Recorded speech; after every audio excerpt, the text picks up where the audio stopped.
I have a cable bill coming in here to this address. I have to the address of this house. Yeah.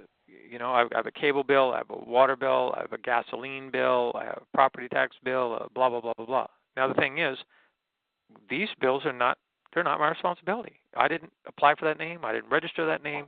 I have no affiliation with that name other than the fact that I use it. Just like I use the water, just like I use the gasoline, just like I use the cable. I use the stuff. And I don't want to keep going back to argument. Who really gives a shit about all this stuff? Well, I'm using it. Well, why you got to add all this other garbage with it? Could it be a sign of guilt?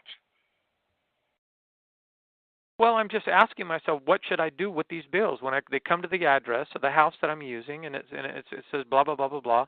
And from personal first-hand experience, I've experienced that when you fail to pay the bill, they cut off the service.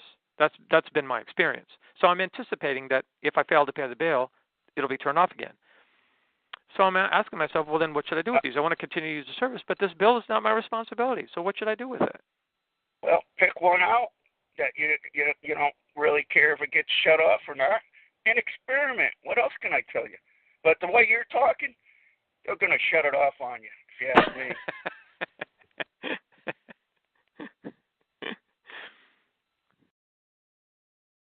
Well, they're going to shut off the service to that legal name. Hello? Yeah.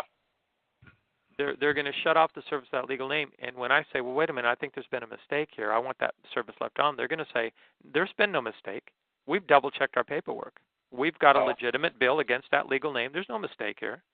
And we're going to shut it off. The balance has not been paid in the manner that we demand. Have you ever told them, you're asking me that's bullshit, man. See, there you go, mind reading again.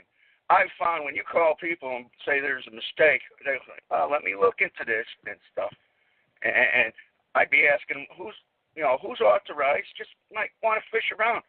Who's authorized to never even mind talking about the bill. Maybe it might make sense to call them up and say, tell me something.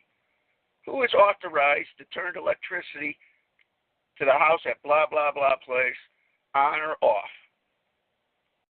Who's authorized to do that? Well, they're going to give the name of some employee. You sure? Or you might think they might say, well, naturally the one who's using it at the moment. Who authorized to turn it on? Okay, that's fine. Well, I'm anticipating. Yeah, you're anticipating. You're already planning for defeat. So my advice to you is, why even bother? Just keep paying it.